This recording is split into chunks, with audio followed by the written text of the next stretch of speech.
What did you do? Diane Harper lived in survival mode. She worked during the day, studied at night, and still had to make sure her little sister, the only family she had left, was fed, safe, and happy. All this while trying not to get evicted, with rent 3 months overdue. Kissing a man at a party? Never an option. Until a dangerous blonde woman in a red dress put $10,000 on the table. A simple challenge, she said, and Diane thought, how much trouble can one kiss cause? The answer? A lot of trouble. Especially when the man in question is Ravi greedy, and he doesn't forget, doesn't forgive, and doesn't let anyone walk away unscathed. And hello, I'm Lena, the creator of this channel, and right now on screen, you're seeing comments from Catherine and Sandra. Thank you so much for the compliments and all the comments. But before we continue, answer me this. Can love come from a challenge made for money? Tell me down below, and maybe your comment will appear in the next video. Chapter 1. 10,001 Fatal Kiss. You set me up. I don't know what you're talking about. The morning had started like all the others, with the alarm going off at 5:30, and my body complaining about every sore muscle after a double shift the day before. I dragged myself out of bed and went straight to the kitchen of our tiny apartment to make breakfast for Sadie, my 10-year-old little sister who was the only reason I kept going, the only light amidst all this darkness that had become my life since our parents died in that car accident 2 years ago. Dee, are you working again tonight? Sadie's sleepy voice reached me as she walked into the kitchen already dressed in her school uniform, her brown hair messy and her eyes still heavy with sleep. I forced a smile as I flipped the pancakes in the pan, trying to seem more cheerful than I actually felt. Yes, sweetie, but it's a special event this time. A charity ball that pays well, I replied, serving the pancakes on her plate and adding a bit of honey. I'll be serving drinks to rich people and then come back home. Nothing major. Sadie ate in silence for a few seconds, before looking at me with those brown eyes so similar to our mother's. You always work so hard, Di. When are you going to really rest? When you grow up and become that famous doctor you always talk about, then I'll rest, I joked, ruffling her hair affectionately. Now eat up, because the bus doesn't wait. She ate a few more bites before lowering her eyes to her plate, nervously fidgeting with her fork. Di, the girls at school asked why my teeth are crooked, she murmured so quietly I could barely hear. They said it looks like a rabbit and they laughed at me. My heart completely shattered in that moment, and I felt a deep anger at these cruel children burn inside my chest. I took her face between my hands and made her look me in the eyes as I spoke with all the conviction I had. Sweetheart, we're going to fix that. I promise. I just need to save up the money for the dentist, but it'll happen soon. But you already work so hard, she repeated with that small voice that made me want to hug her and protect her from all the evil in the world. I don't want you to get even more tired because of me. Sadie Harper, you listen to me, I said firmly, but full of love. I'll work as much as necessary because you deserve the best in this world. Now go before you miss the bus. After she left, I stood alone looking at the pile of bills on the kitchen table. Rent 3 months overdue, $4,500. Sadie's full-day school for the next 3 months, $2,100. Dentist quote I'd gotten after calling 5 different clinics, $3,800. Total, $10,400. Impossible. Completely impossible for someone like me. Night came too quickly, and before I could process the weight of my responsibilities, I was already dressed in my waitress uniform at the ballroom of the most luxurious hotel in the city. The charity ball was in full swing with the entire elite gathered there, women in expensive dresses, and men in impeccable tuxedos who looked like they'd walked out of some fashion magazine. I circulated through the ballroom with my tray full of champagne glasses, keeping my head down and my professional smile on, while trying not to think about how these people had so much money to spare.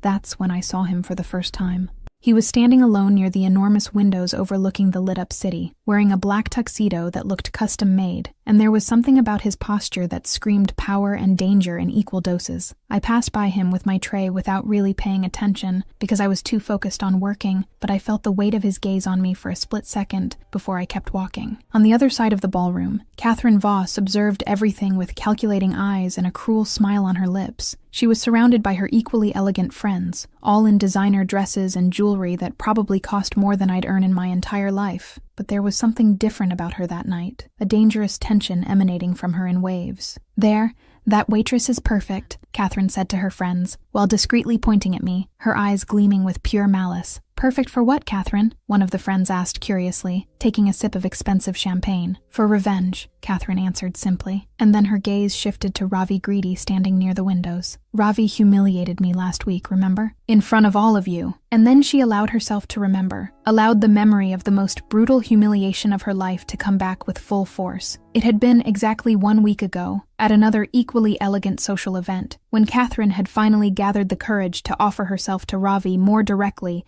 after months of subtle attempts he always ignored. She had approached him in her most sensual dress, her most seductive smile, and had said in front of at least 10 people, including her own friends, "Ravi, how about we go out after this event? Just the two of us, without all these boring people around." Ravi had turned to her with those dark eyes completely cold, without any trace of interest or sympathy, and had said in a voice loud enough for everyone around to hear perfectly, "Catherine, you're not worth my time and you never will be. Stop offering yourself like this. It's pathetic, and it's starting to get embarrassing for all of us." The silence that followed was deafening, and Catherine had felt her face burn with humiliation as she heard the muffled giggles from people around, including her own friends who unsuccessfully tried to disguise their laughter. She had left that event with her dignity destroyed and her pride irreparably wounded, and since then the only thing she could think about was revenge. "He made me look like a complete idiot in front of everyone," Catherine said now, returning to the present with anger still boiling inside her. "Called me pathetic, said I wasn't worth his time, and everyone laughed at me. All of you laughed. The friends had the decency to look ashamed, but Catherine didn't even care,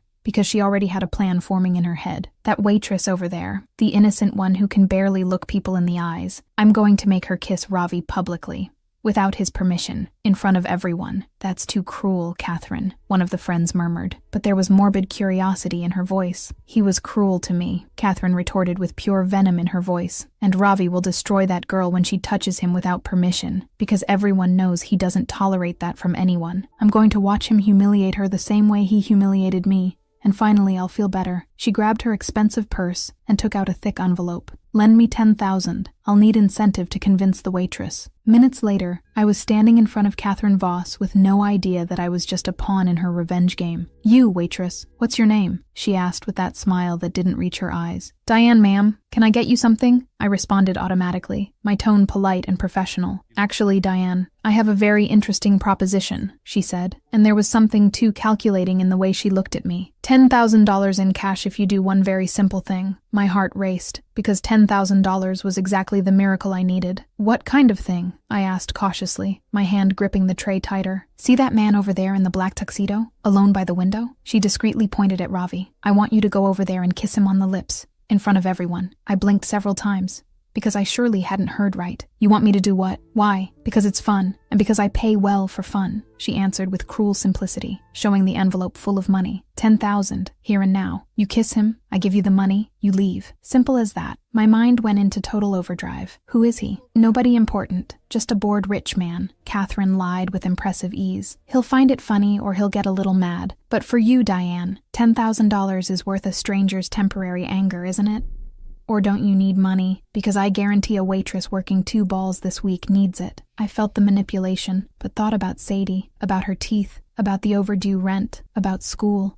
"You give me the money first? Half now, half after the kiss," she negotiated, putting 5,000 in my hand. "Go, Diane. Kiss him now." I took a deep breath and walked up to Ravi with my heart beating so hard I could hear it in my ears. Each step felt like an eternity, and my mind screamed that this was insane, but I thought about Sadie, and that made me keep going. "Excuse me?" My voice came out low when I got close to him, and he turned with eyes so dark and piercing I almost forgot how to breathe. "Yes?" he responded with a deep voice that emanated absolute power. Shit, he was too handsome and too scary at the same time, but $10,000. Sadie needing a dentist. Rent 3 months overdue. I needed to do this. "Sorry about this," I murmured quickly before leaning in and pressing my lips against his. The entire ballroom froze. Shocked silence fell over everyone like a heavy curtain. I felt his body go completely rigid under my lips before I pulled away quickly, my face burning up. "Sorry, again. I really need to go." I started to speak quickly, trying to turn around, but a strong hand grabbed my wrist firmly. "You're not going anywhere," he said in a voice so cold I felt pure terror run down my spine. "Who do you think you are to touch me without permission?" "It was a dare, I swear. That woman paid me." The words came out rushed as I pointed at Catherine. "I didn't know. I didn't mean to offend. I just needed the money and she offered." Ravi looked at Catherine, and something changed in his face, a dark understanding passing through those eyes before turning back to me. "What's your name?" Diane Harper, I answered trembling, trying unsuccessfully to free my wrist. Please. I didn't mean to cause trouble. I just need the money for my sister. Well, Diane Harper, you just made a fatal mistake, he said with deadly calm. Nobody touches me without permission. Nobody. And now you're going to pay for it. He looked at the security guards who appeared immediately. Escort her out. And Catherine Voss, too. Now. I was being dragged out when I shouted desperately, but what about the money? She owes me another $5,000. The security guard laughed cruelly. Forget the money, girl. You just signed your death sentence. You kissed Ravi Greedy, the mob boss of this city. He doesn't forgive anyone. My world completely collapsed with those words. Mob boss, Ravi Greedy. I had kissed the most dangerous man in the city for money I wasn't even going to get, and now he was going to kill me, and Sadie would be left alone, and all because I was too stupid to see the trap. Meanwhile, back in the ballroom, Ravi held Catherine by the arm with controlled but threatening force. You did this on purpose. Used an innocent girl to get to me. She's not so innocent if she accepted money to kiss a stranger, Catherine retorted, trying to maintain composure even with fear. She's a desperate waitress, and you knew exactly that, Ravi said in a dangerously low voice. Get out of my sight before I forget I don't hurt women. You're going after her now? The waitress? Catherine laughed desperately. That's pathetic, Ravi. Ravi approached her so threateningly that Catherine instinctively backed away. You don't talk about her, understand? Never say her name again. Never look in her direction again, or I'll forget my principles about not hurting women. Catherine left terrified, her revenge having failed spectacularly, and Ravi stood there processing what had just happened, when Ezra, his brother and right-hand man, appeared at his side. Boss, what the hell happened? Everyone's saying a waitress kissed you in the middle of the ballroom, Ezra said with genuine curiosity, mixed with poorly disguised amusement. She kissed me for $10,000. Catherine set the whole thing up as revenge, Ravi explained, his voice still tense with controlled anger. And what are you going to do with her? Ezra asked, knowing his brother well enough to know this wasn't going to end simply. Find out everything about Diane Harper and decide what to do, Ravi responded, but there was something different in his voice that Ezra couldn't quite identify. Are you mad at her? Ezra asked cautiously. Yes, I'm furious, Ravi admitted, but then paused for a moment before continuing. But I'm also curious. Nobody's ever kissed me without fear before. She was trembling, but she still did it. It was different. Are you interested in her? Ezra asked with genuine surprise, because Ravi Greedy wasn't interested in women, especially not desperate waitresses who kissed him for money. No, I'm irritated, Ravi corrected quickly, but there was something in the way he said it that made Ezra doubt. Investigate her. I want everything about Diane Harper by tomorrow morning. Family, work, debts, everything. Got it, boss, Ezra responded, already mentally planning how to get all that information. Meanwhile, I got home at 3 a.m. in complete shock, and Nancy, my best friend, got up from the couch as soon as she saw me. Di, where were you? You disappeared from the event without saying anything. I screwed up everything, Nancy, I managed to say between sobs. I kissed the mob boss for money, and now he's going to kill me. And Sadie will be left alone. You did what? Nancy practically screamed, pulling me to the couch. Explain this properly, for God's sake. I told her everything between uncontrollable tears,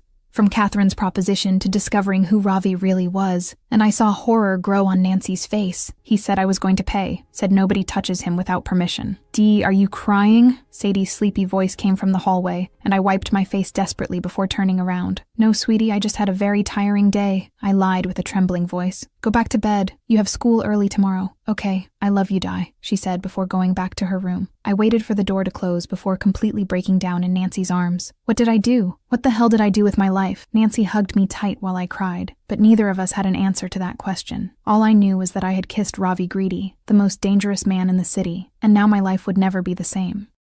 Wow, what's Ravi going to do now? Because he wasn't happy at all about the whole dare thing, huh? Chapter 2. Investigation and Appearance. Why is he helping?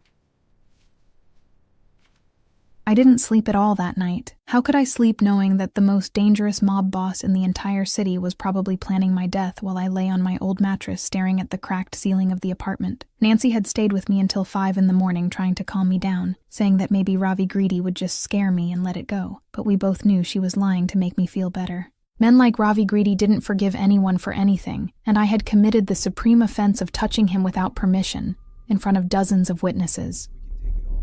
When the sun finally started to rise, I dragged myself out of bed and went to make breakfast for Sadie as if it were just another normal day, as if my entire life wasn't crumbling around me. My little sister walked into the kitchen with her uniform already on and gave me that sweet smile that always made my heart squeeze, completely oblivious to the danger I had brought into our lives. "Good morning, Di. You look tired," she said, as she sat down at the table and grabbed the glass of orange juice I had just poured for her. "Just a bad night's sleep, sweetie."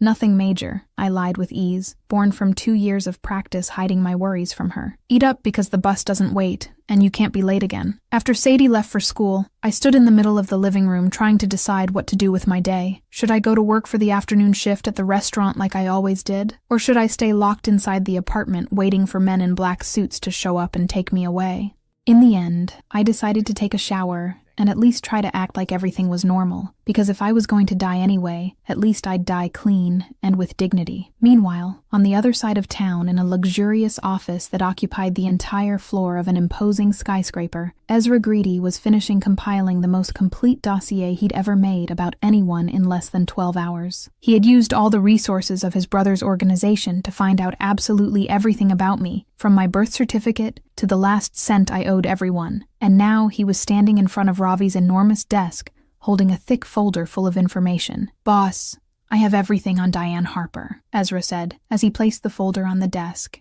and watched his older brother with poorly disguised curiosity, because Ravi had never requested such a detailed investigation about a woman before. Ravi picked up the folder without saying anything and started reading in silence, his dark eyes scanning each page with total attention, while Ezra stood there waiting. The first page contained basic information. Diane Harper, 23 years old, orphaned 2 years ago after her parents died in a terrible car accident that left her and her younger sister completely alone in the world. Ravi felt something tighten in his chest when he read that part, because he knew exactly what it was like to lose your parents too young and have to take on the responsibility of caring for younger siblings without being prepared for it. He had been only 18 when his parents were killed in a territorial war between rival families, and suddenly he had become responsible for Ezra, who was 12 at the time, and Liam, who was only 8 years old. He kept reading and discovered that I worked 2 jobs to support my 10-year-old sister, that I had gone back to nursing school on a full scholarship after having dropped everything when my parents died, that I fought every day to keep my head above water. And then he got to the debt part and felt his heart tighten even more. Rent 3 months overdue, $4,500. Full-day school for Sadie for the next 3 months, $2,100. Dental treatment that Sadie desperately needed, $3,800. Exact total, $10,400. Catherine had offered $10,000, only $400 less than what I desperately needed. She needed the money, Ravi said out loud after finishing reading everything, and there was something different in his tone that made Ezra raise his eyebrows in surprise. It wasn't malice or intentional disrespect, it was pure desperation. "So you're going to forgive her?" Ezra asked with genuine curiosity, because Ravi Greedy didn't forgive anyone for anything. It was one of his absolute rules. "No, I'm not going to forgive," Ravi answered automatically. But then he paused and looked at my photo that was stapled to the dossier, a photo that Ezra had gotten from my college student ID, where I was smiling shyly at the camera. But I understand why she did what she did. He stayed silent for a long moment, just looking at that photo, before opening his desk drawer and taking out a thick envelope already full of money. "Take this to her," he said, as he put $15,000 inside the envelope and closed it carefully. "Tell her it's payment for the inconvenience I caused last night." "Boss, you're getting soft," Ezra said, with an amused smile on his lips, because he knew his brother well enough to know this was completely out of character for Ravi. "Shut up and go," Ravi responded with irritation that wasn't really serious, and Ezra took the envelope chuckling quietly as he left the office to carry out the order. It was almost 2 in the afternoon when I heard the firm knock on the apartment door, and my heart immediately raced in pure panic, because I knew no normal person knocked on the door like that. I approached slowly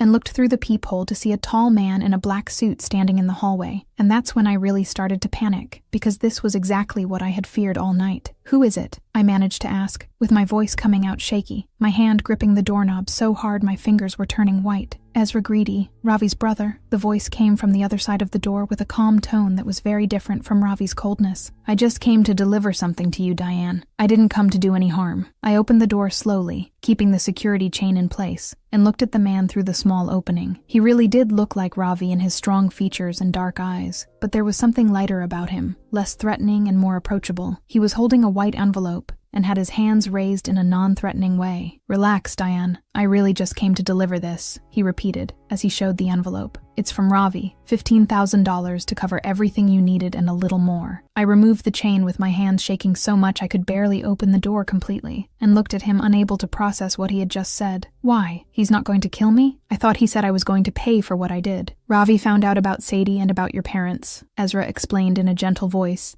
as he extended the envelope to me. "He understands why you accepted Catherine's money. He also lost his parents young and had to raise his siblings alone, so he knows exactly what situation you're in." I took the envelope with my hands still shaking and opened it to see the $100 bills perfectly organized inside, and suddenly tears started falling from my eyes without me being able to control them. Is this real? He's really giving me this money? I don't understand anything that's happening. It's very real, and the money is all yours with no conditions except one, Ezra said, as he watched me cry with an expression that was almost sympathetic. "Ravi wants you to have dinner with him tonight. He wants you to explain everything personally, wants to hear your story from your own mouth." "A dinner?" I repeated like an idiot, because that was the last thing I was expecting to hear. "He wants to have dinner with me? Why?" "Because he's a complicated man who does complicated things," Ezra answered with a small smile. "But I can guarantee he won't hurt you, Diane. My brother may be many things, but he doesn't hurt innocent women who were just trying to survive." I stood there holding the envelope full of money that represented the solution to all my problems, and my mind raced in circles trying to understand how my life had turned upside down in less than 24 hours. Yesterday morning, I was just a waitress struggling to survive, and now I was receiving $15,000 from the mob boss I had kissed without permission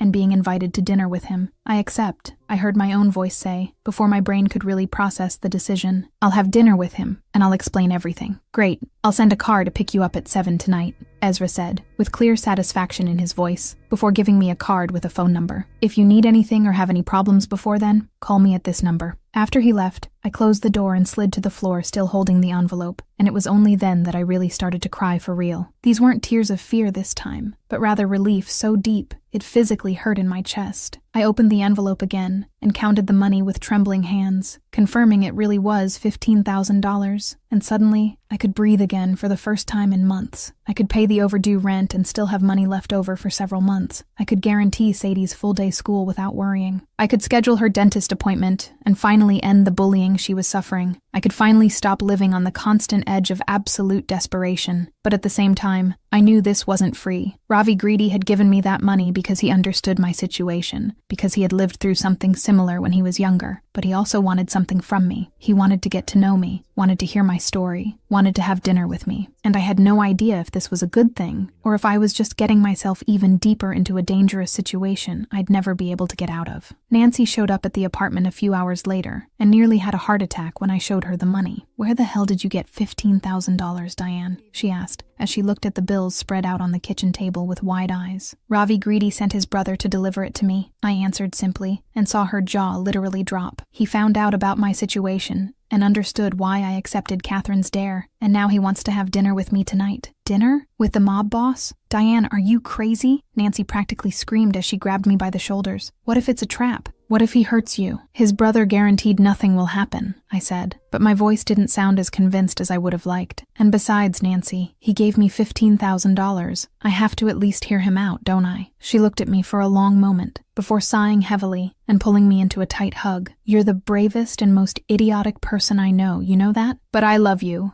And I'll have my phone in my hand all night in case you need rescue." At 7 o'clock sharp, a luxurious black car stopped in front of my building, and I walked down the stairs in my best dress that was still too simple for the kind of place where I imagined Ravi Greedy dined. My heart was beating so hard I could hear it in my ears, and my hands were sweating as I got into the car where a polite driver greeted me. As the car glided through the city streets toward the unknown destination, I looked out the window and thought about how my life had changed completely in just one day, and I had no idea if that change would be for better or for worse. Chapter 3. Dinner and Connection. Tell me the truth. The car stopped in front of a restaurant that was clearly the type where normal people like me would never set foot, with valet parking and an elegant facade that screamed luxury and exclusivity. I got out of the vehicle with my legs trembling and followed the maitre d', who appeared immediately to guide me through the main dining room to a private area in the back, where I knew Ravi Greedy would be waiting for me. Each step I took felt like an eternity, and my mind kept screaming that this was a terrible idea, but at the same time I knew I had no choice but to move forward after accepting his money. The private area was an intimate space with just one table in the center, soft lighting that created interesting shadows on the walls, and an incredible view of the city through enormous floor-to-ceiling windows. And there, sitting at the table with a glass of what looked like expensive whiskey in his hand, was Ravi Greedy in all his intimidating glory. He was wearing an impeccable dark suit that probably cost more than I made in 6 months, and when he lifted his dark eyes to look at me, I felt my heart skip an entire beat in my chest. "Diane," he said simply, his deep voice filling the space between us as he stood up with the natural elegance of a dangerous predator. "Thank you for coming. Didn't seem like I had much choice," I responded, before I could filter my words, and immediately regretted it when I saw one of his eyebrows raise in surprise. "Sorry, I didn't mean that to sound rude. I'm just really nervous, and when I get nervous I say things without thinking." To my absolute surprise, he smiled slightly but genuinely, and that smile completely transformed his face from intimidating to absolutely devastating. "Sit," he said, as he pulled out the chair for me with a gentlemanly gesture that seemed completely incongruous with everything I knew about mob bosses. "And relax. I don't bite, at least not without prior warning." I sat in the chair he had pulled out for me, and he returned to his seat on the other side of the table, his eyes never leaving my face as he settled back in. The silence that fell over us was so thick I could almost touch it, loaded with tension and anticipation, and something else I couldn't quite identify. He watched me with an intensity that made my skin tingle, and I suddenly felt very conscious of every move I made, every breath I took. "Tell me about your parents," he said suddenly, breaking the silence with a question I definitely wasn't expecting to hear. I blinked several times as I tried to process his request, because talking about my parents was the last thing I imagined would happen at this dinner. "Why do you want to know about them?" I managed to ask, my voice coming out weaker than I would have liked. "Because I want to really get to know you, Diane, and getting to know someone means understanding where that person came from," he responded with a simplicity that somehow made it impossible to deny his request. "So tell me, how did they die? How did you end up raising Sadie alone?" I took a deep breath as I gathered the courage to talk about the worst night of my life, and then the words started coming out of my mouth as if they had a will of their own. "It was 2 years ago, a car accident on the highway when they were coming back from a weekend trip. A truck lost control and hit their car head-on, and they both died instantly without suffering much. Or at least that's what the doctors told me to make me feel better." Ravi didn't say anything, just kept watching me with those dark eyes full of something that seemed dangerously close to genuine understanding, and that encouraged me to continue. I was 21 at the time, in my second year of nursing school, and had my whole life planned out ahead of me.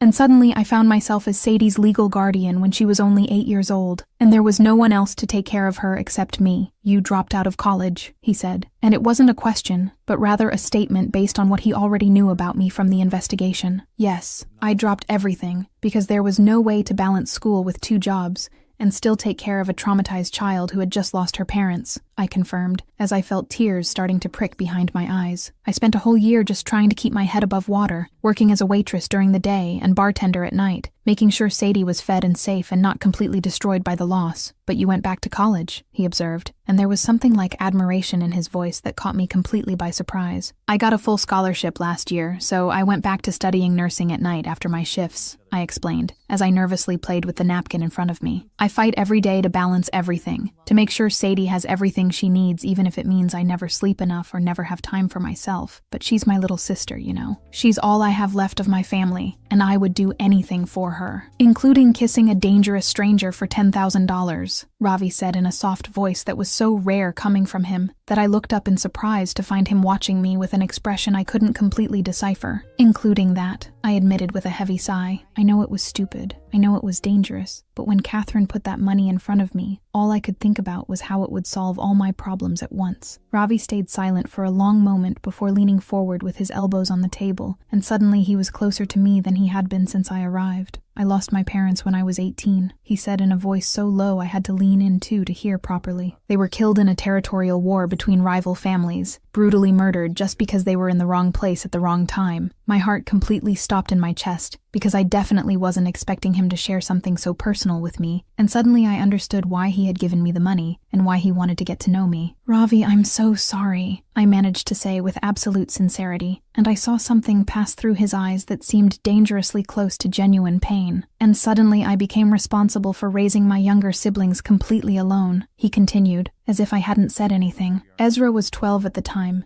and Liam was only 8, and I had no idea how to take care of children while also taking control of the organization my father had left behind. You understand, I said with admiration and shock mixed in my voice, because it finally made sense why he had reacted the way he did when he discovered my situation. You really understand what it's like to lose your parents too young and have to raise siblings alone. Every second of the pain, the fear, the desperation, Ravi confirmed as he held my gaze with an intensity that made my breath catch in my throat. I fought every day to keep my brothers alive and safe and happy, while also building a criminal empire that could protect us from anyone who wanted to hurt us. It was the hardest period of my life, but it also made me the man I am today. There was a pause loaded with emotion before he continued in that soft voice that was so different from the cold tone he had used with me the night before. Catherine used you, Diane. She knew exactly what she was doing when she offered you that money, but you were brave to accept her dare even without knowing who I was. Stupid too. Extremely stupid, but definitely brave. I couldn't help the nervous laugh that escaped my lips at that comment. Thanks, I guess. I'm not sure if being called stupid and brave at the same time is a compliment or an insult. It's a factual observation, he responded, but there was the slightest trace of humor in his eyes that completely transformed the atmosphere between us,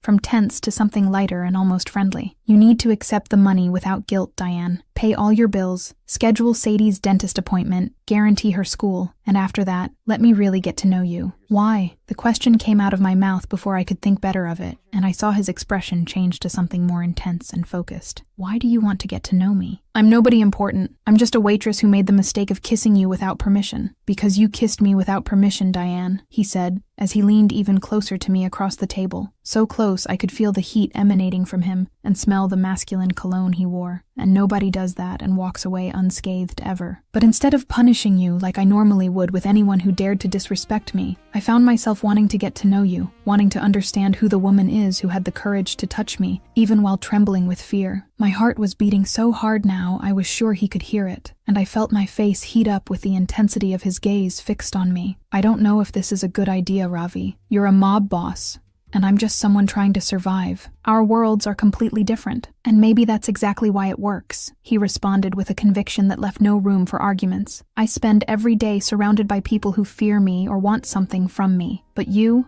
kissed me out of desperation, not greed or ambition. And when I looked into your eyes last night, I saw fear, yes, but I also saw pure honesty. You weren't trying to manipulate or use me. You were just trying to save your little sister. I didn't know what to say to that, so I just kept looking at him while trying to process everything that was happening. Okay, I finally managed to say, my voice coming out shaky but firm. But it has to be slow, Ravi. I don't know anything about your world, and I need to protect Sadie above everything. Slow, he agreed with a small smile that completely transformed his face again, and suddenly I realized that maybe, just maybe, I had just agreed to something that would change my life forever in ways I still couldn't fully comprehend. The dinner continued with surprisingly easy conversation between the two of us, and when it was finally time to leave, I found myself thinking that maybe getting to know Ravi Greedy wasn't the worst thing that could have happened to me after all. Chapter 4.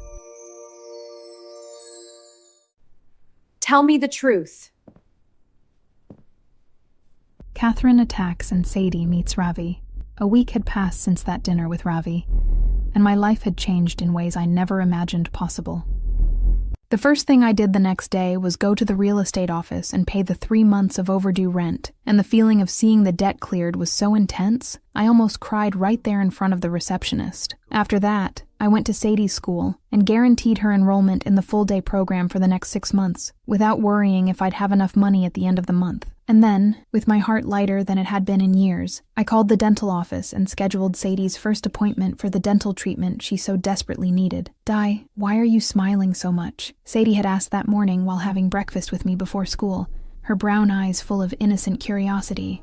You seem different, happier, because things are finally getting better for us, sweetie, I had responded, while affectionately ruffling her hair. And next week you're going to start treatment with the dentist, so pretty soon those annoying girls at school won't have anything to say about you. The way her face had lit up with that news had made every second of stress and fear completely worth it. and I found myself thinking that maybe accepting that money from Ravi hadn't been the mistake I had initially thought it was. Ravi and I had exchanged some messages during that week, nothing too deep or serious, just casual conversations about how our day had been, or small observations about random things that had happened. It was surprisingly easy to talk to him through messages, easier than I had imagined it would be considering who he was and the dangerous world he inhabited. But of course, peace never lasts long for people like me, and Catherine Voss was determined to make sure my newly discovered happiness was destroyed in the most public and humiliating way possible. She had spent that entire week consumed by fury at seeing her revenge plan fail so spectacularly, because instead of Ravi destroying me like she had expected, he had become interested in me in a way that left Catherine absolutely insane with jealousy and rage. So she had done what any rich, spoiled, and vindictive person would do when confronted with the failure of their plans. She had hired a photographer to follow us and take pictures of me and Ravi together during the few casual encounters we had had during that week. There were photos of us talking at the entrance of my building when he had shown up by surprise to take me for coffee, photos of us laughing together in a park where we had walked for a few hours just talking about our lives, and even a photo of him holding my hand protectively as we crossed a busy street. And then Catherine had leaked all those photos to the local tabloids,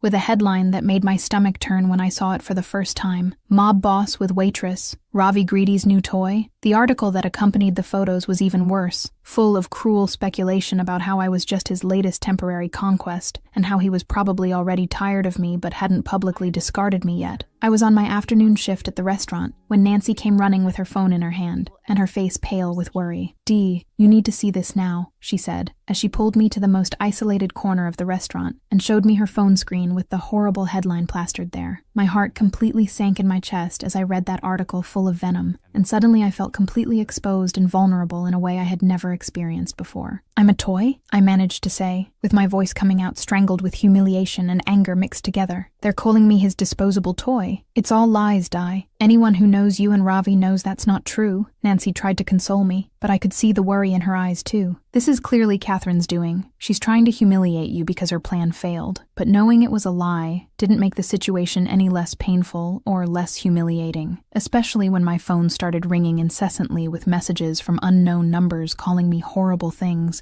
and accusing me of being a gold digger who was using Ravi for his money. I turned off my phone with trembling hands and tried to focus on my work, but all I could think about was how my life had turned into a public circus in a matter of seconds. Meanwhile, on the other side of town in his office, Ravi was sitting at his desk, reading that same article with an expression so cold and furious that Ezra had taken 2 steps back instinctively when he entered the room. "Boss, I'm already tracking who leaked the photos," Ezra said quickly, knowing his brother was on the verge of exploding with pure rage. "Don't need to track. I already know exactly who it was," Ravi said in a voice so cold it could have frozen hell itself. "Catherine Voss. She hired a photographer to follow us and then leaked everything to the tabloids calling Diane a disposable toy." Ezra whistled softly because he knew Catherine had just crossed a line from which there was no return. "What are you going to do?" "I'm going to her house right now, and I'm going to make it very clear she just made the last mistake of her life," Ravi responded as he got up from his chair with controlled movements that barely hid the absolute fury burning inside him. "And then I'm going to Diane, and I'm going to make sure she knows it's all lies." Catherine's mansion was in an extremely wealthy neighborhood on the outskirts of the city, and when Ravi showed up at her door without warning with that murderous expression on his face,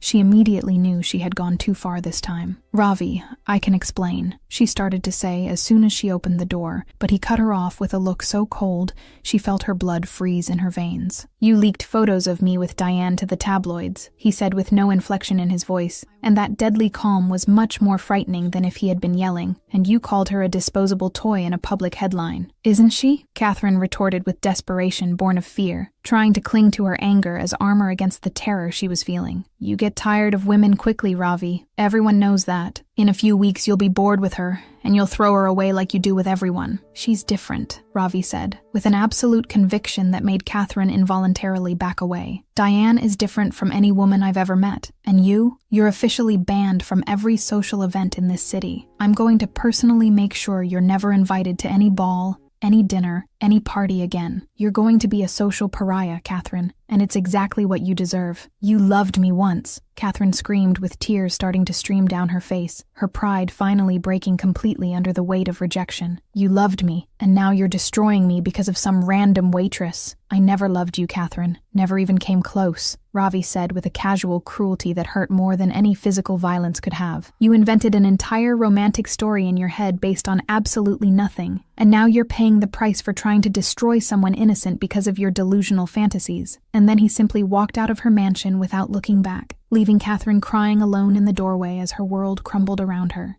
20 minutes later, Ravi was standing in front of my old, worn-out building, so out of place with his expensive suit in that humble neighborhood that several people stopped to stare as he climbed the stairs to my apartment. It was Sadie who opened the door when he knocked, and for the first time since all this craziness had started, Ravi found himself face to face with the little sister I talked about so much. She was small for her 10 years with long brown hair and eyes that were exact copies of mine, and when she looked at him with pure curiosity, without any trace of fear, Ravi felt something completely melt inside his chest. "Hi," Sadie said in a sweet and slightly shy voice, her head tilted to the side as she studied the tall, intimidating stranger standing at her apartment door. "Hi, you must be Sadie," Ravi responded, and to his own surprise, he found himself genuinely smiling at the girl. "I'm Ravi. Your sister talked a lot about you." Sadie's eyes widened with immediate recognition, and suddenly she was grinning from ear to ear with pure enthusiasm. "You're Mr. Ravi. Dee talked about you too. She said you're really nice even though you're kind of scary sometimes." Ravi couldn't help the genuine laugh that escaped him at that completely honest comment, and he found himself thinking it had been years since he had laughed so naturally and carelessly. "Can I come in? I need to talk to your sister about something important." Sadie opened the door completely, and Ravi entered the small but incredibly cozy apartment, his eyes scanning the space with interest as he noticed all the little touches that showed how much love existed there, despite the lack of money. There were framed photos of me and Sadie scattered on the walls, colorful drawings that had clearly been made by Sadie stuck to the refrigerator with magnets, and a delicious smell of homemade food coming from the kitchen that made his stomach growl embarrassingly. "Ravi, what are you doing here?" My voice came from the kitchen before I appeared in the doorway with an apron tied around my waist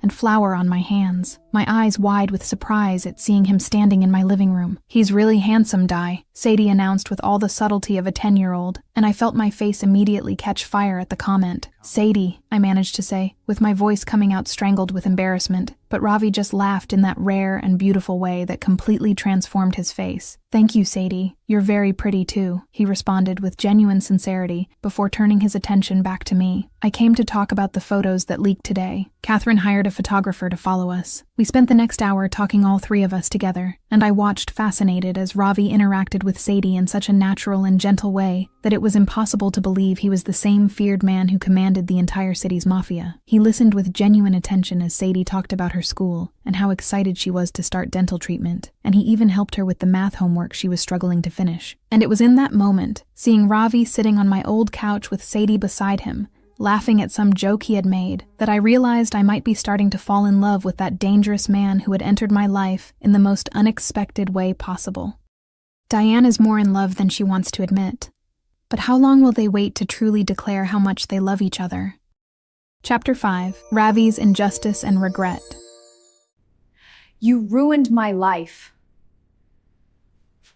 The days following the leak of those photos turned into a living nightmare I never could have imagined even in my worst moments of paranoia. The paparazzi had discovered where I lived, where I worked, and even where Sadie went to school, and suddenly I couldn't take 2 steps down the street without being chased by photographers with huge cameras shouting invasive questions about my relationship with Ravi Greedy. It was absolutely maddening trying to live my normal life while cameras recorded every move I made, every expression on my face, every word I said to anyone who crossed my path. The worst part of it all happened 3 days after the photos leaked, when I arrived for my afternoon shift at the restaurant and found my boss, Mr. Martinez, waiting for me at the back door, with an uncomfortable expression on his face that made me immediately know something very bad was about to happen. He was a generally kind, middle-aged man, who had always been fair to me during the 2 years I'd worked there. But in that moment, he seemed unable to look directly into my eyes as he nervously fidgeted with his hands. "Diane, we need to talk about your current situation," he said in a low voice full of genuine discomfort. and I felt my stomach completely sink because I knew exactly where that conversation was going. The paparazzi have been showing up here every day since those photos leaked, and it's bothering the other customers. Some people even complained that they don't want to dine in a place with so many cameras and commotion outside. Mr. Martinez, I'm so sorry. I swear I didn't ask for any of this. I started to say quickly with desperation growing inside my chest because I couldn't lose that job.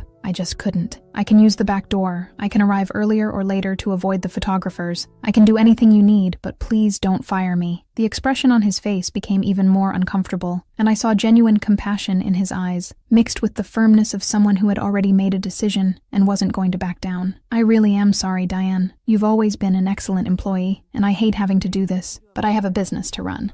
And the scandal involving you and the mob boss is negatively affecting my other customers. I'm going to pay you for 2 weeks in advance, but I need you not to come back after today. I left that restaurant in complete shock with 2 weeks' pay in my pocket, but without a steady job for the first time since my parents had died. And the reality of the situation hit me like a truck at full speed. The money Ravi had given me was running out faster than I had planned because I had paid all the overdue debts at once, and now without one of my 2 jobs, I was back to square one financially. And all of this because of his life invading mine in a way I had never asked for or wanted. The paparazzi followed me from the restaurant to the bus stop, shouting questions about Ravi and taking photos of my face red with held back tears. And it was in that moment that I felt anger begin to replace the desperation inside my chest. Anger at Catherine for having started all of this. Anger at the photographers for not leaving me alone. But mainly anger at Ravi for having entered my life and turned everything into a public circus, without even warning me about the consequences I would face for being associated with him. When I finally got home after a torturous bus ride where even the other passengers had recognized me from the photos in the tabloids, I threw my purse on the couch with more force than necessary and grabbed my phone with hands shaking from accumulated anger and frustration. I found Ravi's number in my contact list and pressed the call button before I could think better about what I was about to do, my heart beating so hard I could hear it in my ears. "Diane?" His voice came from the other end of the line after only 2 rings, and there was genuine concern in his tone that normally would have calmed me down, but in that moment only intensified my anger. "Are you okay? Ezra told me the paparazzi have been chasing you. Your life is destroying mine." The words burst from my mouth in a frustrated shout before I could filter anything, and I heard shocked silence on the other end of the line before he responded. "I just lost my job at the restaurant because the boss doesn't want the scandal associated with me. The photographers won't leave me alone even to go to the grocery store, and Sadie is being harassed at school by kids wanting to know if she knows the mob boss personally. I gave you enough money to cover everything you needed," Ravi responded, and there was something defensive in his tone that just threw more gasoline on the fire of my anger. "What else do you want from me, Diane?" "I solved all your financial problems. I want my life back," I screamed with tears finally starting to stream down my face freely, all the frustration and fear and stress of the past weeks finally exploding out of me at once. I didn't ask to be a tabloid headline. I didn't ask to be chased by photographers wherever I go. I didn't ask for my 10-year-old little sister to see my picture in newspapers next to a mob boss and ask if I was in danger. "Then maybe you should have thought better before kissing me without permission," Ravi retorted with a cruelty that hit me like a physical slap to the face, his pride clearly wounded by my accusations turning him into someone cold and distant. "I needed the money." "You know that exactly," I cried, with my voice breaking completely, as I let myself fall onto the old couch with my legs trembling too much to hold me up. "I did that out of desperation, not out of malice, or because I wanted attention, or because I planned to use you somehow. And now you have the money you needed," Ravi said in that icy voice that was so different from the gentle tone he had used with me during our encounters last week. "What's the problem then? You got what you wanted, didn't you? The problem is that your mob life is invading my completely normal life in ways I never imagined would be possible." I exploded with renewed frustration, because how could he not understand something so obvious? "Sadie saw my picture in the newspaper with you, Ravi. My 10-year-old little sister asked me if I was in danger for being involved with you, if bad men were going to try to hurt us because of your connection to me. Do you have any idea what it was like to have to look into her eyes and lie saying everything was okay, when the truth is, I don't know if everything is okay?" There was a long pause on the other end of the line, and I could almost hear his thoughts processing everything I had just said, but then his pride apparently won over reason, and he said the one thing that could have made that situation even worse than it already was. "Then maybe you should stay away from me if my life is causing so many problems for you." I felt my heart completely shatter inside my chest with those words, because of all the things I expected him to say that definitely wasn't on the list. Great, I shouted, with all the pain and anger I was feeling vibrating in my voice. I'm so glad we've come to that understanding, Ravi greedy. And then I hung up the phone with so much force I almost cracked the screen, throwing the device on the couch beside me before finally letting the uncontrollable sobs take over me completely. I cried for having lost my job, cried for having been turned into a tabloid headline, cried for having put Sadie in danger unintentionally, but mainly, I cried because Ravi had just told me to stay away from him, when all I really wanted was for him to understand my situation and help me find a solution, instead of just throwing money at the problem. Meanwhile, on the other side of town in the silent and oppressively luxurious office, Ravi was sitting at his enormous desk, looking at the phone in his hand, with an expression of growing regret spreading across his face like spilled ink. The words he had said to me still echoed in his head with painful clarity, and the more he mentally repeated them, the more he realized how completely cruel and unfair he had been. "Shit," he murmured to the empty office, his voice loaded with a self-recrimination that rarely appeared in Ravi Greedy. Shit, shit, shit. He ran his hands through his dark hair in frustration as he finally allowed the truth of the situation to settle completely over him. Diane was absolutely right in everything she had said, and he had been a complete prideful idiot in throwing that back in her face instead of accepting responsibility for the consequences that her connection to him had caused. She had lost her job because of him, was being chased by paparazzi because of him, and the little sister she loved more than anything in the world was scared and confused because of him. And what had he done when confronted with all of that? He had acted exactly like the cold, cruel man everyone expected him to be, throwing money at the problem as if that solved everything, and then telling her to stay away from him when she dared to point out that money didn't solve being turned into a public spectacle. Ravi got up from his chair and started pacing back and forth across the office with agitated steps, his mind racing frantically as he tried to figure out how to fix the mess he had just made. He had hurt Diane in a way that probably wouldn't be easily forgiven, had said exactly the wrong thing at the wrong time because his pride had been wounded by her accusations, even knowing that every word she had said was completely true and justified. And now he was alone in his office at 9 o'clock at night on some random Tuesday, looking at his phone and desperately wishing he could go back in time 15 minutes and redo that entire conversation in a way that didn't end with her hanging up on him while crying. Ravi finally let himself fall back into his chair with a heavy sigh of defeat, because for the first time in years, he genuinely didn't know how to fix something he had broken. And the worst part of it all was that he was beginning to realize that maybe he cared about Diane Harper much more than he had admitted to himself until that moment. Chapter 6. Broken Heart and Truth. No more lies. An entire week passed without any contact between me and Ravi, and each day that dragged on felt like a painful eternity full of regret and hurt that I couldn't fully process. I spent those 7 days locked inside the apartment most of the time, going out only to take Sadie to school in the morning and pick her up in the afternoon, avoiding the paparazzi who still showed up occasionally, but who fortunately were starting to lose interest in the story now that Ravi and I clearly weren't seeing each other anymore. Nancy had come to visit me every day, bringing food and company, but even my best friend's comforting presence couldn't fill the strange emptiness that had settled in my chest since that terrible phone call. Meanwhile, in his office, Ravi was visibly in a terrible mood during that entire week, so irritated and distant that even his most loyal men were avoiding talking to him unless it was absolutely necessary. Ezra had watched his older brother sink deeper and deeper into a spiral of self-recrimination and stubbornness mixed together, and finally he decided it was time for someone to give Ravi a reality check before he completely ruined any chance he might still have with the only woman who had managed to penetrate his emotional defenses in over a decade.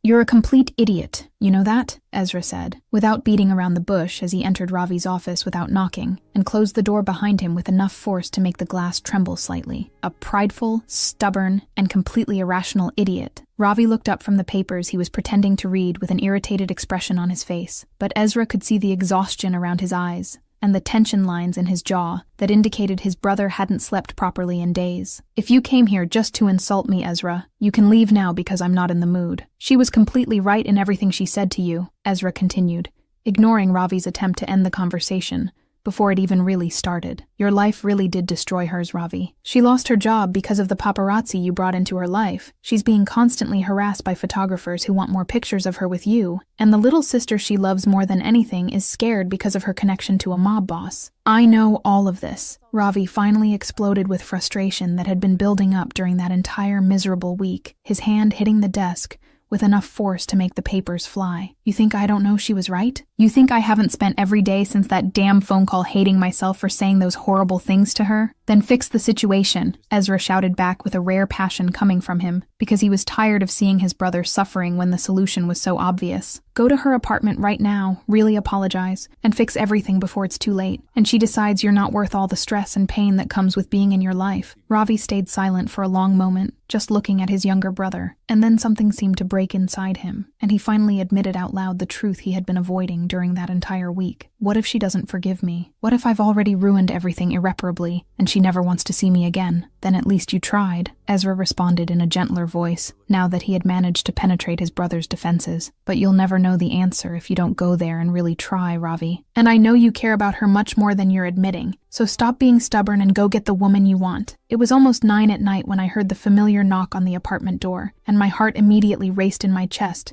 because I had spent the entire week secretly hoping and fearing in equal measures that Ravi would show up. I dragged myself to the door with slow, hesitant steps, and when I looked through the peephole and saw him standing on the other side, I had to take several deep breaths to calm myself before I could open the door. He looked terrible in a way that was almost satisfying, with dark circles under his eyes indicating he also hadn't slept properly, and there was something broken in his expression that I had never seen before. "What do you want?" I managed to ask, with my voice coming out colder than I actually felt, because I was still too hurt to make things easy for him. "I came to apologize," Ravi said immediately, his words coming out fast as if he was afraid of losing courage if he didn't say everything at once. "I was completely unfair and cruel to you during that call, Diane. You were absolutely right in everything you said. My life really did invade yours in ways you never asked for or deserved, and I should have protected you from all the consequences instead of attacking you when all you were doing was pointing out the obvious truth." I felt tears start to prick behind my eyes with those words, because hearing him admit he was wrong was something I had desperately needed during that entire miserable week. "Why did you say that then? Why did you tell me to stay away when all I wanted was for you to understand what I was going through?" Ravi ran a hand through his dark hair, in a gesture of self-directed frustration, before looking me directly in the eyes, with a vulnerability so rare in him that it left me completely speechless. "Because I was scared, Diane. Scared of really caring about you. Scared of you becoming a target because of me. Scared of admitting I was starting to feel things I hadn't felt in a long time. So when you confronted me with all those truths, my instinct was to attack back and push you away before I could get hurt even more. But I can't stay away from you," he continued, with his voice getting lower and more intense with each word. "I tried during this entire week, tried to convince myself it would be better for both of us if I just let you move on with your life, without me complicating everything.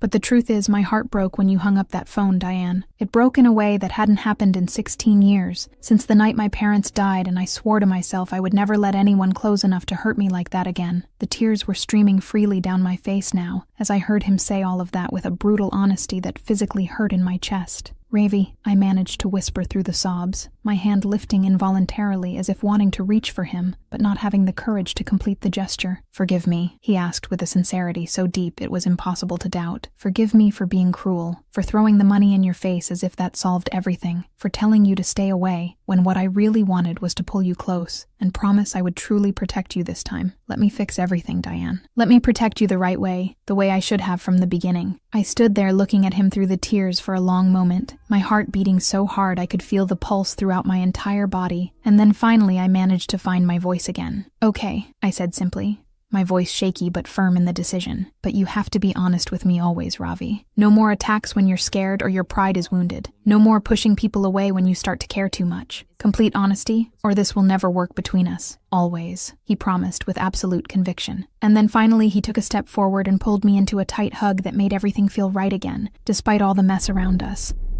"I'll always be honest with you, Diane. I promise." And as I stood there in his arms, finally allowing myself to believe that maybe we could make this work despite all the odds against us, I realized that for the first time since that horrible phone call, I could breathe completely again. Our protagonists are now happier than ever before in this story, but I feel like things are going to get a little worse before they get better for good. Chapter 7. Catherine's Last Attempt and Real Danger. Stay away from her. Things between me and Ravi had finally started to stabilize after that night when he showed up at my apartment apologizing with a vulnerability I had never seen in him before. We had spent the last 2 weeks rebuilding the trust that had been broken during that horrible phone call, and he had been incredibly patient with me while I processed everything that had happened and tried to find a balance between my normal life and his presence that naturally brought complications I was still learning to navigate.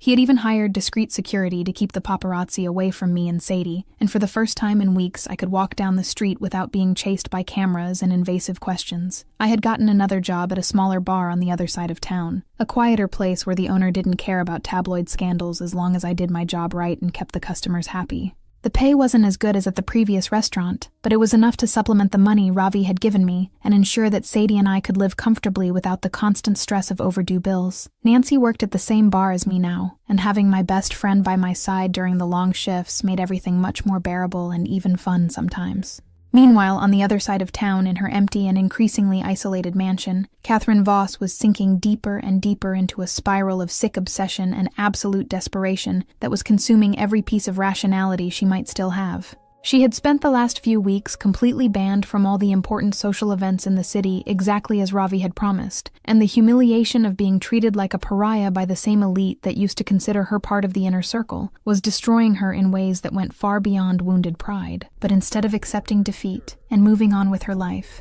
Catherine had fixated even more intensely on the idea that everything would be different if she could just get me out of the way somehow. So she made the most desperate and dangerous decision of her life up to that point. She hired 2 men through obscure contacts she had managed to get after a lot of searching, men who had no loyalty to Ravi and who were willing to do anything for enough money. The instructions she gave them were specific and carefully planned because Catherine wasn't completely stupid and knew that if something really bad happened to me, Ravi would kill her without hesitation. So instead of ordering them to physically hurt me, she simply asked them to scare me enough to make me realize that being with Ravi was too dangerous and that I should end things with him before something worse happened. It was a particularly cold Thursday night when I finished my shift at the bar at 10 o'clock and left through the back door like I always did, pulling my thin coat tighter around my body as I walked toward the bus stop that was 2 blocks away. The street was strangely empty for that hour, and I felt a shiver of discomfort run up my spine even without understanding exactly why, my instincts telling me something was wrong, even though I couldn't identify what specifically. I quickened my steps almost without realizing it, my eyes scanning the shadows around me as my heart started beating faster in my chest. That's when they appeared suddenly coming out of a dark alley, 2 huge men wearing dark clothes, who completely blocked my path with their intimidating presences. I froze in place with my heart racing in absolute panic, my mind racing frantically as I tried to decide whether I should scream for help or try to run in the opposite direction. But my feet seemed glued to the ground by adrenaline and the fear that was paralyzing my entire body. One of the men took a step forward with a threatening expression on his face that made my stomach turn, and when he opened his mouth to speak, his voice came out low and loaded with implicit menace. "Ravi Greedy isn't for you, girl," he said, as he took another step in my direction, forcing me to instinctively back away even knowing there was nowhere to run. "Stay away from him or next time we won't be so nice." But he never got to finish the sentence, because suddenly Ravi appeared out of nowhere, with a speed and ferocity I had never seen in him before, his movements so fast and precise that the 2 men barely had time to react before he was on top of them. The fury on Ravi's face was absolutely terrifying to see, his dark eyes burning with a rage so intense it seemed capable of setting fire to everything around, and I vaguely realized this was the first time I was seeing the real Ravi Greedy, the feared mob boss who controlled the entire city with an iron fist. "Who sent you?" Ravi roared, as he grabbed one of the men by the throat and pressed him against the wall of the nearest building with enough force to make the man choke. "Who was stupid enough to dare threaten her?" The man struggled to breathe for a few seconds before finally managing to stutter an answer in a hoarse and terrified voice. "Catherine Voss. It was Catherine Voss who hired us. She just wanted us to scare the girl, nothing more, I swear." Ravi's expression somehow became even more terrifying with that confirmation, and then he simply started beating the 2 men with a controlled brutality that made it clear he knew exactly how to hurt someone without actually killing them. I watched it all happen in a kind of state of shock, unable to look away, even desperately wanting not to see that violence, and it was only when Ravi finally stopped and let the 2 men fall to the ground, groaning in pain, that I could breathe again. "Never touch her again!" Ravi shouted at the men who were already crawling away as fast as they could considering their injured conditions. "And tell Catherine Voss she just signed her own death sentence.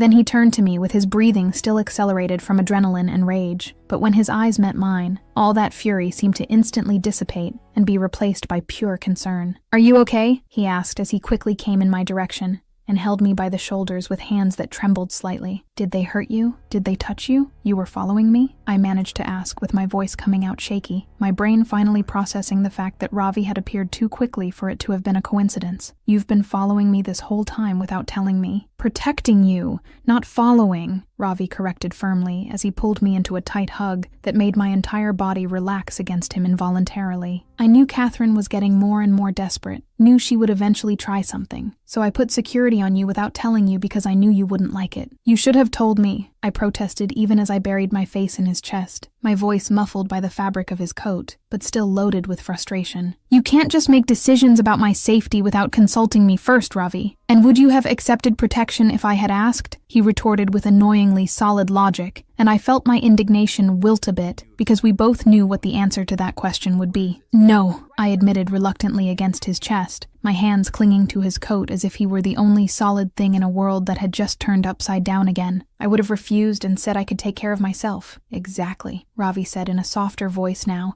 as he brushed my hair away from my face with gentle fingers that contrasted completely with the violence he had demonstrated just minutes before. "You're safe now, Diane. You'll always be safe because I'm never going to let anything bad happen to you again. I promise." 20 minutes later, after Ravi had made sure I was really okay and had put me in a car with a driver to take me home safely, he was standing in front of Catherine's mansion for the last time. He didn't even bother knocking on the door, simply kicked it down with a strong kick that made the expensive wood shatter, and Catherine appeared at the top of the staircase with eyes wide with absolute terror at seeing him there.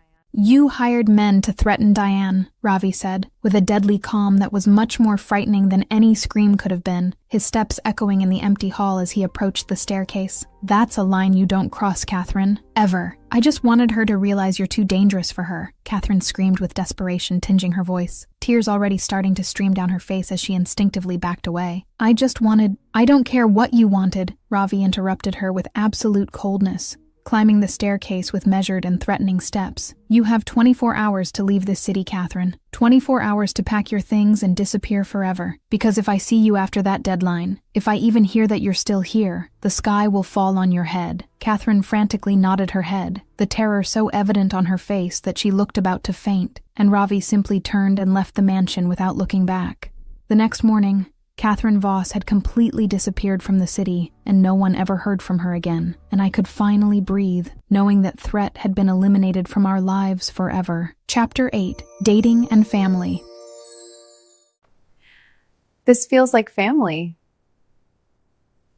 3 months had passed since that terrifying night when men hired by Catherine had cornered me on the street, and my life had transformed in ways I never would have imagined possible a few months ago when I was just a desperate waitress trying to survive. Ravi and I were officially really dating now, not just getting to know each other or testing the waters, but really committed to each other in a way that scared and excited me in equal measures. He had become an essential part of my life, and Sadie's life too, and watching the relationship between them develop had been one of the most beautiful things I had ever witnessed. The first big change had happened when Ravi personally took Sadie to her first dentist appointment, insisting he wanted to be there to support her through something he knew made her nervous. I had gone along, of course, but having Ravi there holding her hand in the waiting room and talking to her about random things to distract her from her nervousness had made my heart completely melt. The treatment had taken a few months with regular appointments, but now her teeth were perfectly aligned, and her smile had become confident in a way that made me want to cry with happiness every time I saw her. And the best part of all was that the bullying at school had stopped completely. The same girls who used to mock her about her crooked teeth were now impressed with how pretty she looked, and Sadie had even made some new friends who really cared about her for the incredible person she was, and not for what her teeth looked like. But what had really cemented Ravi's place in my little sister's heart was the fact that he picked her up from school at least twice a week and took her for ice cream before bringing her home, and those simple outings had become her favorite part of the week. It was a particularly beautiful Saturday afternoon when I was in the kitchen preparing lunch, and heard Sadie and Ravi arriving after another one of these ice cream expeditions, their voices mixed in an animated conversation about some new movie that had premiered in theaters. I smiled to myself as I stirred the pot on the stove, my heart warming with the natural ease that had developed between the two of them. And then Sadie walked into the kitchen, practically bouncing with excitement, with chocolate stains around her mouth that indicated which flavor she had chosen this time. "Di, are you going to marry Mr. Ravi?" Sadie asked without any warning as she jumped up to sit on the kitchen counter, happily swinging her legs as she looked at me with those brown eyes full of innocent curiosity and obvious hope. I felt my face instantly catch fire with the completely unexpected question, and almost dropped the spoon I was using to stir the food. "Sadie, we're just dating. We're not planning a wedding yet," I managed to say, with my voice coming out higher than normal, completely mortified, especially because I could hear Ravi's muffled laughter coming from the living room where he was waiting. "But he's perfect for you, Di," Sadie insisted, with all the absolute conviction of a 10-year-old who thought she completely understood how adult relationships worked. "He makes you happy. He's kind to you. He takes me for ice cream every week, and he even helps you wash the dishes after dinner without complaining. That's true love." I couldn't help the laugh that escaped my lips at that childish but somehow completely solid logic. "You only like him because of the ice cream, is that it?" I joked as I wiped the chocolate stains from her face with a damp cloth, my heart overflowing with love for that incredible girl who was my little sister. "It's not just because of the ice cream," Sadie said with a sudden seriousness that caught me by surprise, her eyes looking at me with a wisdom that seemed far beyond her 10 years. "It's because he makes you really smile, Di. You didn't smile before he showed up. You were always so tired and worried, and I could see you were sad even when you tried to hide it from me. But now you really smile, and your eyes sparkle when you look at him, and you finally seem happy." Tears began to form in my eyes with those honest and sweet words coming from her mouth, and I pulled Sadie into a tight hug as I let a few tears flow freely. "I love you so much, Sades," I managed to say with my voice choked with emotion. "You're the most special person in the whole world." "I love you too, Di," Sadie responded as she hugged me back hard. "And I love Mr. Ravi too. He's like the big brother I always wanted to have, or like a father, but that would be weird to say, so I'll stick with big brother." Ravi appeared in the kitchen doorway at that moment, with an expression on his face that was so full of pure emotion that my heart almost stopped beating completely. He had heard everything Sadie had just said, and there were tears shining in the corners of those dark eyes that were normally so controlled and guarded. Sadie jumped off the counter and ran to him for a hug that he returned with a gentleness that contrasted completely with the tough image the rest of the world had of him. 2 weeks after that day, Ravi finally took me to meet his brothers at a dinner at his huge house that I had only visited a few times before. I was incredibly nervous during the entire drive there, my hands sweating as I tried to convince myself that Ezra and Liam would like me, despite all the strange circumstances of how Ravi and I had met. Ravi held my hand during the entire car ride, his thumb making comforting circles on the back of my hand as he assured me everything would be okay. I already knew Ezra, of course, since that day when he had shown up at my apartment to deliver the money and the invitation to dinner with Ravi, but Liam was a complete unknown to me. And when we entered the mansion's living room, and I saw a younger man with the same characteristic dark eyes of the greedy brothers looking at me with a huge smile on his face, I immediately knew this was the youngest brother Ravi spoke about so fondly. "So you're the famous Diane Harper," Liam said, as he got up from the couch and came toward me with contagious energy, "the girl who kissed our older brother without permission in the middle of a charity ball in front of everyone." I felt my face immediately catch fire with that direct description of our disastrous first encounter. "I can explain that," I started to say with my voice coming out strangled with embarrassment, but Liam just laughed with genuine amusement. "Relax, it's completely legendary," Liam said, as he pulled me into a quick hug that caught me completely by surprise. "Nobody's ever done that before. Nobody's ever had the courage to touch Ravi without permission, much less kiss him publicly. You're like a hero in the city's social circles now, and our brother is completely obsessed with you," Ezra added from the other side of the room, with an amused smile on his face as he watched Ravi roll his eyes with feigned irritation. "It's really very cute to watch, considering that before you showed up, he was practically an emotional robot." "Shut up, you two," Ravi said, with no real heat in his voice, but I could see the slightest trace of a smile at the corners of his mouth as he pulled me closer to him protectively. And then I found myself really laughing for the first time since I had arrived there, all my nervousness dissipating as I realized Ravi's brothers were genuinely good people who clearly cared a lot about him and who seemed willing to accept me into their family. The dinner went on with easy conversations and constant laughter, and when it was finally time to leave, I felt happier and more complete than I had felt in years. Ravi took me home that night and kissed me at my apartment door with a tenderness that made my heart completely melt. "Thank you for giving me a chance," he whispered against my lips, "for letting me be part of your life and Sadie's life. Thank you for coming into our lives," I responded with absolute sincerity, "and for making us truly happy." Chapter 9. Proposal and Decision. Are you serious, Ravi? Yes, I'm serious.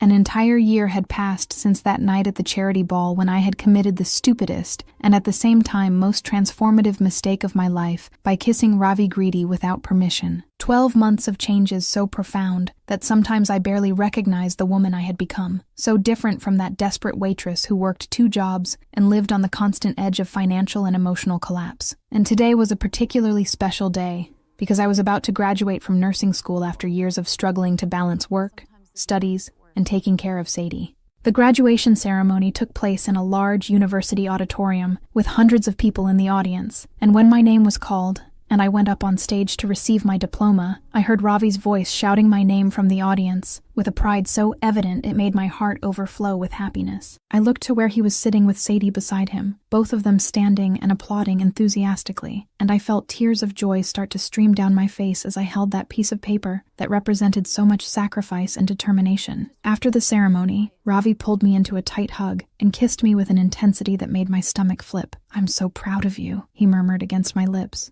as he held my face between his hands. "You fought so hard for this, worked so hard, and now you finally did it." Sadie, who was now 11 and growing too fast for my liking, jumped into my arms with a hug that almost knocked me down. "You're the most amazing nurse in the world, Di," she shouted with that pure enthusiasm that only children can have, and I laughed as I hugged her back hard. The relationship between me and Ravi was more solid than ever, built on a foundation of genuine trust and true love that had survived public scandals, Catherine's threats, and all the natural challenges that came from mixing 2 such different worlds. He had become an essential part of my life, and Sadie's life, and I could no longer imagine existing without him by my side. Meanwhile, at his mansion that same afternoon, Ravi was absolutely nervous in a way Ezra had never seen before. He was pacing back and forth across the office with agitated steps, his hands trembling slightly as he checked the small velvet box in the inner pocket of his jacket for the 10th time in 5 minutes. Ezra watched it all with poorly disguised amusement, because seeing his normally so controlled and relentless older brother completely undone by nervousness was something rare and precious. "Boss, you're shaking," Ezra finally pointed out with an amused smile on his lips, unable to resist the temptation to tease his brother a little. "I've never seen you this nervous, not even when we were facing that territorial war 3 years ago." "What if she says no?" Ravi asked for the 5th time that hour, his voice loaded with a vulnerability he rarely allowed anyone to see. "What if she thinks it's too soon, or that my life is too complicated, or that she doesn't want to marry someone like me?" "She won't say no," Ezra responded with absolute conviction, getting up from the couch to put a comforting hand on his brother's shoulder. "She loves you, Ravi. Anyone who looks at the 2 of you together can see that clearly. So stop worrying and go make that proposal." A few hours later,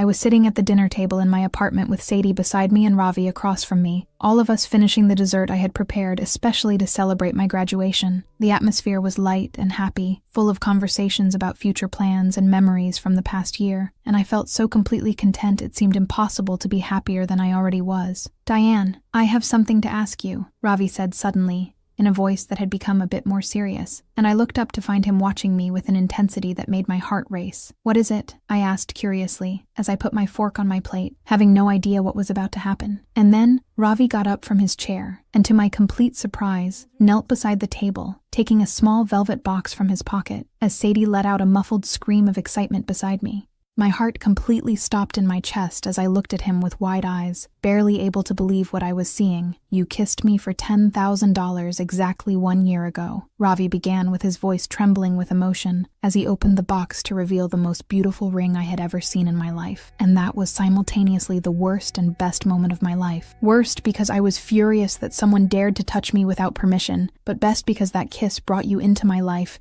in a way that changed absolutely everything. Tears were already streaming freely down my face as I listened to every word coming out of his mouth, my hand covering my mouth in shock and joy mixed together. "You taught me to feel again, Diane," he continued with his own tears shining in his eyes. "You gave me a real family again after years of living only to protect my brothers, without allowing anyone else into my heart. And I love you more than I thought it would be possible to love someone. So will you marry me? Let me spend the rest of my life making you happy?" "Yes!" I screamed through the sobs, not even able to form complete sentences through the emotion overflowing from me. "Yes, always, yes." Ravi put the ring on my finger with hands that trembled slightly, and then Sadie was screaming with absolute joy as she jumped from her chair. "I'm going to have a real big brother now!" she practically yelled as she threw herself into Ravi's arms, who laughed as he hugged her tight. And then he pulled me into the hug too, the three of us united there in the middle of the small kitchen of my humble apartment, and Ravi whispered against my hair in a voice full of pure happiness, "Family, finally complete." Chapter 10. Wedding and Happy Ending. I'm ready. 6 months after that perfect marriage proposal in my apartment kitchen, I was standing in front of the mirror in a luxurious room at Ravi's mansion, looking at my reflection in a simple but absolutely beautiful wedding dress that Ravi had insisted on paying for despite my protests. Nancy was beside me, fixing my veil with tears in her eyes, and Sadie was spinning around the room in the light blue flower girl dress that made her look like a little princess straight out of some fairy tale. "You look beautiful, Di," Nancy said, with her voice choked with emotion as she hugged me carefully so as not to wrinkle my dress. "So beautiful, I can't even believe the same girl who was crying on my shoulder thinking she was going to die a year ago is about to marry the man she thought was going to kill her." I laughed through my own tears as I returned my best friend's hug, my heart overflowing with gratitude for everything that had happened to bring me to that moment. The wedding would be small and intimate, exactly as Ravi and I wanted. Just the most important people in our lives gathered in his mansion's garden to witness the union of two orphans who had found family in each other. When the music started playing, and I began walking down the makeshift aisle between the white chairs in the garden, my eyes met Ravi's standing at the end of the path, and everything else simply disappeared around us. He was devastatingly handsome in his impeccable tuxedo with Ezra and Liam beside him as groomsmen, but it was the expression on his face that completely stole my breath. He was looking at me as if I were the most precious thing he had ever seen, and there were tears shining in the corners of those dark eyes that rarely showed so much emotion. When I finally reached his side and he held my hands between his, I felt I was exactly where I should be, as if my entire life had been a journey leading to that perfect moment. The officiant began the ceremony, but I could barely pay attention to anything besides the man in front of me until it was time for the vows. "You kissed me without permission," Ravi began with his voice firm, but loaded with emotion as he held my hands tighter. "And you stole my heart in a way I never thought possible. I promise to always protect you, to love you with everything I have, and to be the best father I can be to Sadie. Always." Tears streamed freely down my face as I looked at him, and then it was my turn to speak through the sobs. "You were the most feared man in the entire city, but with me you were always gentle and protective and incredibly sweet. I love you more than words can express. I promise to be your partner in everything, your family forever, and to love you in every moment of our lives, forever. I now pronounce you husband and wife," the officiant announced with a huge smile, and before he could finish speaking, Ravi was already pulling me into a kiss that made my entire world spin. The reception was a joyful celebration full of laughter and love, and it was during the party that Sadie approached Ravi with a serious expression on her face that contrasted with all the joy around. "Now, you're officially my brother?" she asked, with that direct honesty only children have, looking at him with obvious hope in her eyes. "Yes,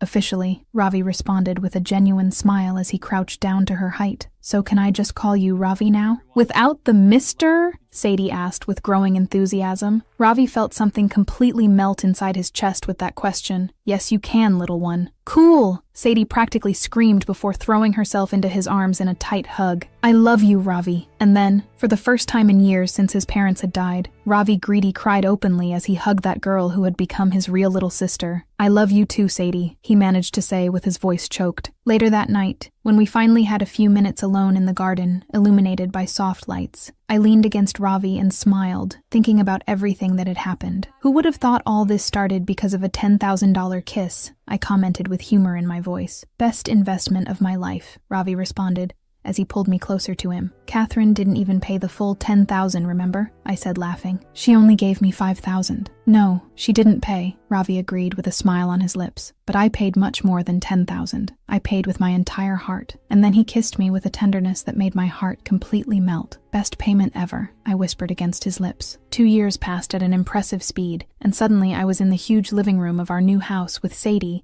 who was now 13, holding Noah, our 1-year-old son, who had his father's dark eyes and my smile. Ravi was sitting on the couch beside me, and the scene was of such perfect domestic happiness that sometimes I still had trouble believing this was my life. "Di, do you remember when you cried thinking Ravi was going to kill you?" Sadie asked suddenly in that teenage way of bringing up random subjects out of nowhere, making faces at Noah, who laughed with that delicious baby laugh. Yes, I remember perfectly, I responded, laughing. I was absolutely terrified, thinking my life was over. And now he's your husband and Noah's dad, Sadie said with genuine admiration in her voice. And my annoying big brother who won't let me date until I'm 30. Exactly, Ravi said with a mischievous smile as he put his arm around my shoulders. And I'm going to be even more annoying when you actually want to date. Ravi, Sadie protested as we all burst into laughter. The final thought came, and it was impossible to contain it. She had kissed him for $10,000. He had wanted to destroy her, but his heart broke when he learned the truth. 2 orphans who raised siblings alone, 2 fighters who found love where they least expected it, a family they chose to create together, Ravi and Diane, a kiss that changed absolutely everything, the kiss of our lives. And now let's learn some fun facts about this story. How about that? Catherine never paid the full $10,000. She only delivered $5,000 before the kiss, and disappeared before paying the second half. The exact amount Diane needed was $10,400, but Catherine only offered $10,000. She'd still be $400 short, even if Catherine paid everything. Ravi gave $15,000 to Diane, not $10,000. He covered her debts and gave extra. Exactly 16 years passed between the death of Ravi's parents and the moment his heart broke again for someone, the same time he spent without feeling that pain. The restaurant manager who fired Diane was named Mr. Martinez and paid 2 weeks in advance, even while dismissing her.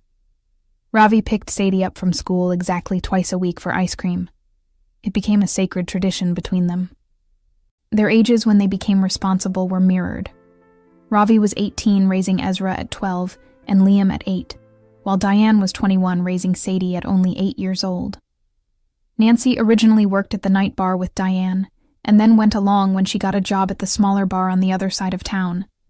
And if you want to see another unlikely love story, click on the video that appears now on your screen.